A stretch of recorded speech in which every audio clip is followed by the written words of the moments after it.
Hello everyone, আজকে আমরা শিখব ইংলিশ গ্রামারের খুবই ইম্পর্ট্যান্ট একটি topic, voice change. Voice change অর্থাৎ বাংলায় যাকে আমরা বলি বাচ্য পরিবর্তন। এই ভয়েস কাকে বলে বা ভয়েসটা কি? একই অর্থ বা কাজ প্রকাশের জন্য ক্রিয়ার ভিন্ন ভিন্ন আকারকে আমরা ইংরেজিতে ভয়েস বা বলতে পারি। ফর এক্সাম্পল, বাংলায় যদি আমরা দেখি, আমি বই পড়ি একটা বাক্য, সেই বাক্যটাকে যদি আমরা ঘুরিয়ে বলি বই আমার দ্বারা পড়া হয়, তাহলে আমরা কি করলাম? এখানে ভয়েস চেঞ্জ করলাম, বাচ্য পরিবর্তন করলাম। তাহলে এটাই বোঝাচ্ছে ভয়েস চেঞ্জ করতে গেলে সোজাসুজি কান না ধরে ঘাড় ঘুরিয়ে কান ধরার মতো অবস্থা। ভয়েসকে আমরা দুটি ভাগে ভাগ করতে পারি, একটা হলো অ্যাক্টিভ ভয়েস আর একটা হলো প্যাসিভ ভয়েস। অ্যাক্টিভ ভয়েস মানে হলো কর্তৃবাচ্য, আর প্যাসিভ ভয়েস মানে বলা হয় কর্মবাচ্য। কর্তৃবাচ্যটা কি বা অ্যাক্টিভ ভয়েসটা কি? বাক্যের সাবজেক্টকে আমরা প্রথমে বসিয়ে তারপরে ভার্ব বসিয়ে তারপরে আমরা অবজেক্ট বসাই। যে এক্ষেত্রে দেখা যায় সাবজেক্ট বাক্যের প্রথমে বসে কাজটা সম্পন্ন করে, সেটা হলো অ্যাক্টিভ ভয়েস। আর প্যাসিভ ভয়েসে কি হয়? বাক্যের অবজেক্টটাকে প্রথমে নিয়ে আসতে হয় এবং তারপরে ভার্ব এবং শেষে সাবজেক্ট বসিয়ে সাবজেক্ট বা কর্তাকে দিয়ে কাজটি করানো হয়। সেক্ষেত্রে আমরা বলতে পারি প্যাসিভ ভয়েস। তাহলে অ্যাক্টিভের ক্ষেত্রে সাবজেক্ট ভার্ব অবজেক্ট, আর প্যাসিভের ক্ষেত্রে হবে অবজেক্ট ভার্ব সাবজেক্ট। আজকে আমরা প্রেজেন্ট ইনডিফিনাইট টেন্সের এবং পাস্ট ইনডিফিনাইট টেন্সের ভয়েস চেঞ্জ করব, এবং সেটা হবে অ্যাক্টিভ থেকে প্যাসিভ। এবং অ্যাক্টিভ থেকে প্যাসিভে ভয়েস চেঞ্জ করতে গেলে আমাদের একটা রুলস ফলো করতে হবে। সেটা হলো বাক্যের প্রথমে আসবে অবজেক্ট, প্রথমে অবজেক্টটাকে নিয়ে আসতে হবে, তারপরে প্রেজেন্ট টেন্স হলে এম, ইজ অথবা আর, এবং পাস্ট টেন্স হলে ওয়াজ ওয়্যার বসবে। তারপরে আসবে ভার্বের থার্ড ফর্ম V3, তারপরে বাই, এবং সবার শেষে চলে যাবে সাবজেক্ট। এখন আমরা এক্সাম্পলগুলো দেখে নেব। প্রথম এক্সাম্পলটা হলো দে প্লে ক্রিকেট। এখানে যে বাক্যটি আছে দে প্লে ক্রিকেট, তারা ক্রিকেট খেলে, এটাকে যদি আমরা বাংলায় পরিবর্তন করি তারা ক্রিকেট খেলে, অর্থাৎ ক্রিকেট তাদের দ্বারা খেলা হয়। তাহলে এখানে যে অ্যাক্টিভ ভয়েসে বাক্যটি দেওয়া আছে দে, দেটা হলো সাবজেক্ট, আর প্লেটা হলো ভার্ব, আর ক্রিকেটটা হলো অবজেক্ট।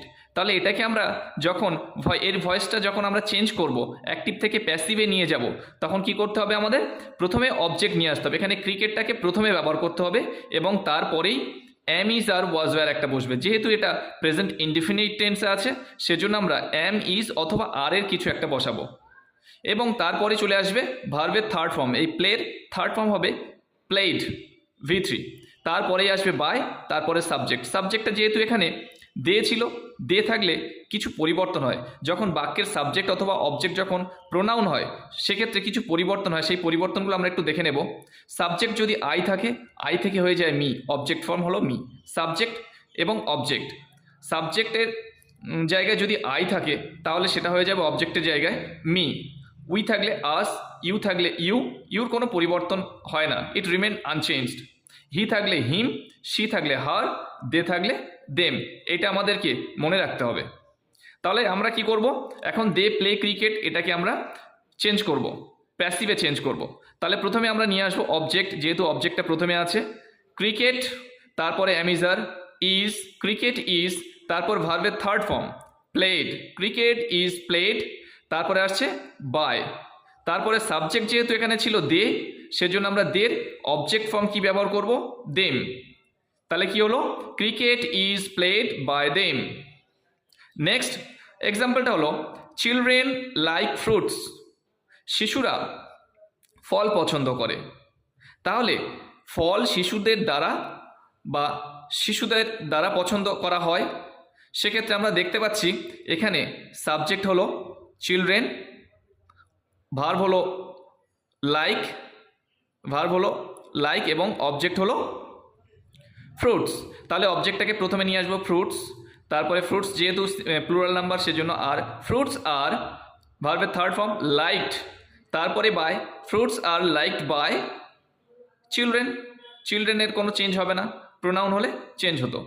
তাহলে চিলড্রেন লাইক ফ্রুট এর প্যাসিভ ভয়েসে হবে fruits are liked by children. Next he buys a book, সে একটি বই কেনে, এটা অ্যাক্টিভে আছে। এখানে আমরা সাবজেক্ট পাচ্ছি হি, ভার্ব পাচ্ছি বাইজ এবং অবজেক্ট হলো এ বুক, একটি বই।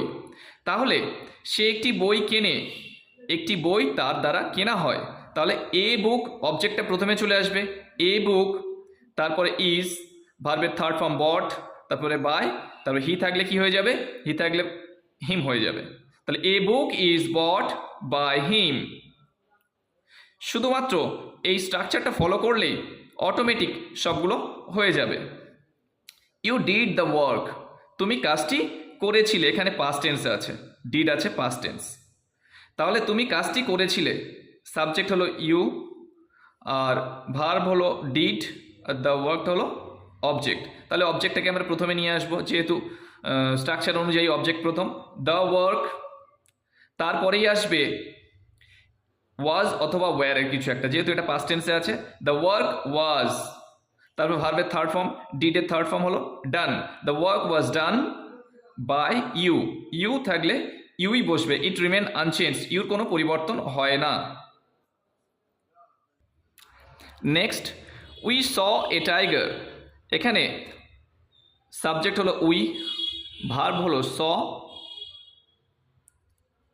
আর এ টাইগার হলো object. We saw a tiger, আমরা একটি বাঘ দেখেছিলাম। বাংলায় যদি আমরা পরিবর্তন করি কি হবে, একটি বাঘ আমাদের দ্বারা দেখা হয়েছিল। তাহলে এটাকে যখন আমরা প্যাসিভে নিয়ে যাব তখন হবে এ টাইগারটা ফার্স্ট চলে আসবে, এ টাইগার ওয়াজ, সাবজেক্টের পরেই ওয়াজ অথবা ওয়্যার একটা আসবে পাস্ট টেন্স হলে।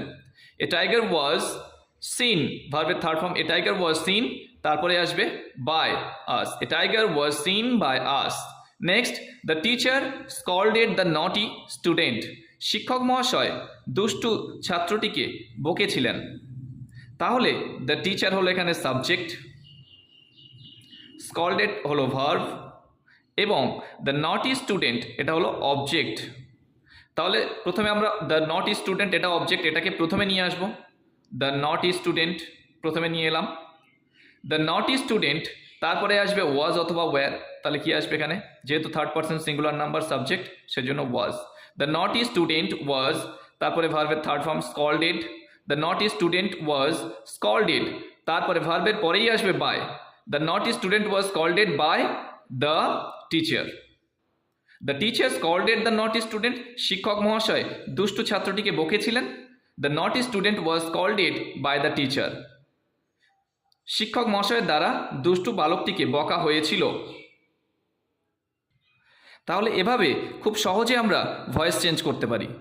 নেক্সট ক্লাসে আমরা কন্টিনিউয়াস টেন্স এবং পারফেক্ট টেন্স নিয়ে আলোচনা করব। আর ভিডিওটা যদি ভালো লেগে থাকে তাহলে একটা লাইক, শেয়ার এবং সাবস্ক্রাইব করে দেবেন। Thank you.